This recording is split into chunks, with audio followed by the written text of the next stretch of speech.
Bonjour et bienvenue à notre méditation. Aujourd'hui, c'est le 26 juin et je voudrais méditer avec vous toujours sur l'économie divine dans Éphésiens chapitre 3, verset 9. Et pour éclairer tout le monde afin qu'il voit quelle est l'économie du mystère qui, à travers les âges, a été caché en Dieu, qui a créé toutes choses et pour éclairer tout le monde. Et donc, j'aimerais bien méditer avec vous dans ce sujet vaste et magnifique de l'économie divine sur ce verbe éclairer. Le verbe éclairer ici, c'est le verbe photizo, qui veut dire donner de la lumière, briller, éclairer, mettre en lumière, rendre évident, faire exister quelque chose et ainsi apparaître et devenir clair pour tout le monde, éclairer spirituellement, imprégné de connaissances salvatrices, instruire, informer, enseigner, donner de la compréhension à quelque chose.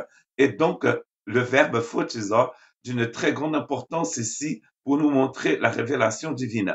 Donc, dans ce texte d'Éphésiens, Paul est en train de dire qu'il y a un mystère qui est caché, mais que Dieu va mettre en fait de la lumière pour que nous puissions comprendre.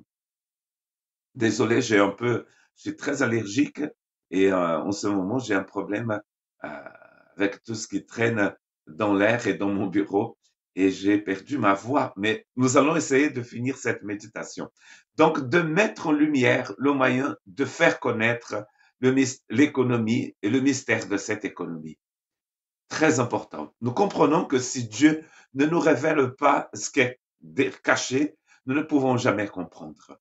Le mot mystère ici n'est pas la même chose que le mot mystère dans nos langues, y compris en français, mais c'est quelque chose qui est caché, mais qui, dans la seule envie, c'est de se montrer.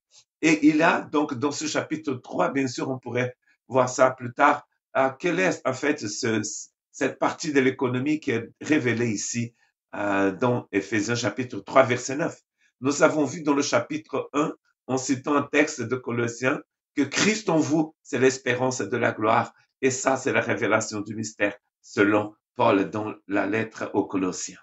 Dans Jean chapitre 1, verset 9, c'est écrit, cette lumière était la véritable lumière quand venons dans le monde éclaire tout le monde. Et donc, en fait, ce qui est en train de se passer ici, c'est que Dieu va donc nous montrer, va révéler la vérité sur son Fils. Et d'ailleurs, c'est lui-même qui est la lumière du monde et qui va nous révéler le Seigneur. Dans le texte d'Éphésiens chapitre 3, verset 9, donc nous avons découvert le verbe éclairer, photizo, et je suis en train de vous lire d'autres textes du Nouveau Testament où le même verbe apparaît. Et c'est ici d'ailleurs qu'il apparaît aussi dans Jean chapitre 1, verset 9. Quand Jésus vient dans le monde, il nous éclaire. C'est en voyant le Christ que nous pouvons voir Dieu. Nul ne peut voir Dieu. Nous avons besoin du Christ pour nous éclairer, parce qu'il est la lumière du monde. Et vous savez très bien que dans le noir, vous ne pouvez rien voir. S'il n'y a pas de lumière, vos yeux ne fonctionnent pas. Vous allez rester dans les ténèbres. Donc, il a ce photisant spirituel ici, cette illumination de votre cœur pour que vous puissiez voir. Et c'est ce que Paul fait en priant pour les Éphésiens dans le chapitre 1, verset 18, qu'il illumine les yeux de votre cœur pour que vous sachiez quelle est l'espérance qui s'attache à son appel, quelle est la richesse de la gloire de son héritage qu'il réserve aux saints. Et ensuite, il va dire quelle est aussi la puissance que Dieu a utilisée pour que toutes ces choses marchent. Il a trois point dans cette prière de Paul. D'abord, qu'ils puissent comprendre l'espérance qui s'attache à la vocation qu'ils ont reçue, quelle est la richesse de l'héritage qu'ils ont reçu et quelle est la puissance qu'ils ont reçue. Et d'ailleurs, c'est une puissance de résurrection. Et il prie que Dieu puisse illuminer les yeux du cœur des Éphésiens. Cette même prière est valable pour nous tous. Donc, si cette lumière ne brille pas dans notre cœur, vous ne pouvez pas voir ni comprendre l'économie divine. C'est impossible. Donc, pour comprendre quelque chose qui est éternel, qui est invisible à nos yeux, nous avons besoin de la lumière de Dieu dans notre esprit. 1 Corinthiens 4, 5, c'est pourquoi ne jugez de rien avant le temps, jusqu'à ce que vienne le Seigneur qui mettra en lumière ce qui est caché dans les ténèbres et qui manifestera les desseins des cœurs. Alors chacun recevra de Dieu la louange qu'il sera due. Donc, il dit aux Corinthiens, Paul essaie de ne juger rien et laisser Dieu révéler toutes choses. Tout ce qui est caché dans les ténèbres sera donc montré en pleine lumière par la puissance de la lumière du Seigneur. C'est le Seigneur qui révèle toutes choses.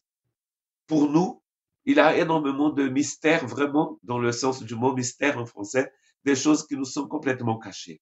Mais un jour, nous allons tout voir et tout va apparaître à la lumière du Seigneur. Et enfin, dans Apocalypse chapitre 22, verset 5, il n'y aura plus de nuit et ils n'auront besoin ni de lampe ni de lumière parce que le Seigneur Dieu les éclairera et ils régneront au siècle des siècles. Nos lampes, donc notre façon d'illuminer les choses ne fonctionne pas. Vous avez déjà peut-être compris. La religion ne marche pas. Il n'y a que Christ qui puisse illuminer les cœurs. Et ici, ce qui est très intéressant, il va citer la nuit. Il parle de la nuit. Il parle du besoin que nous avons de lampes et de lumière artificielle. Mais un jour, on n'aura plus besoin de tout cela.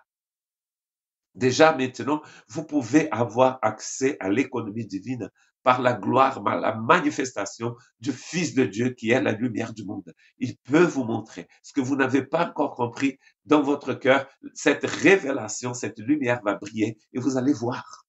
Que Dieu vous bénisse.